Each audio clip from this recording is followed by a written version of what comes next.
হাসিনার সরকার পতনের পর বিএনপি চেয়ারপারসনের আলোচিত দুটি মামলার সাজা মওকুফ করা হয়। দলটির আইন বিষয়ক সম্পাদক জানান, আদালতের মাধ্যমে এসব মামলার চূড়ান্ত নিষ্পত্তি চান খালেদা জিয়া। কিছু কিছু মামলা আছে যে মামলা ওনার কনভিকশন হয়েছে, সেই মামলাগুলোও আমরা আইনি প্রক্রিয়ার মাধ্যমেই মামলাগুলোর ব্যাপারে আমরা পদক্ষেপ নিচ্ছি।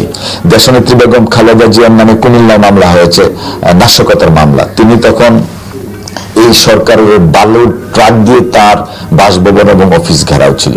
তো এইরকম প্রত্যেকটা মামলার নেচারে এরকম। তো এই নেচারের মামলাগুলা it's a matter of time, যে কয়েক ঘন্টার মধ্যেই সরকার চাইলে বাতিল করতে পারে। একইভাবে দলের ভারপ্রাপ্ত চেয়ারম্যান তারেক রহমানের বিরুদ্ধে থাকা রাজনৈতিক মামলাগুলো এগুচ্ছে কচ্ছপের গতিতে। প্রত্যাহার করা হয়নি কোনো মামলা।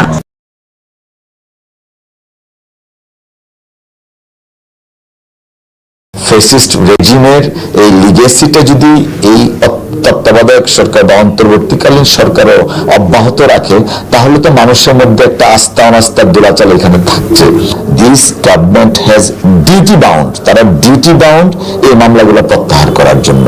এদিকে বিএনপির নীতি নির্ধারণী ফোরাম সহ সর্বস্তরের নেতাকর্মীদের রাজনৈতিক মামলাগুলোরও আশানুরূপ অগ্রগতি হচ্ছে না বলে জানান দলটির স্থায়ী কমিটির সদস্য গণেশ্বর চন্দ্র রায়। বলেন, এখনো নিয়মিত আদালতে হাজিরা দিয়ে যাচ্ছেন তারা। আমরা নিয়মিত কোর্টে যাই, নিয়মিত হাজিরা দিই। এই মামলা ভবিষ্যৎ কি তাও জানি না। ভবিষ্যৎ যাই হোক, অকারণে যেমন হাজিরা দিতে হয়, কিন্তু অত্যন্ত দুঃখজনক। তারা যদি তাদের নিজেদের মামলা প্রত্যাহার করে সন্তুষ্ট হয়, আর বাকিদেরকে যদি তারা এই মিথ্যা মামলার অভিযোগ থেকে পরিত্রাণ না দেয়, তাহলে এটা হলো দুঃখজনক।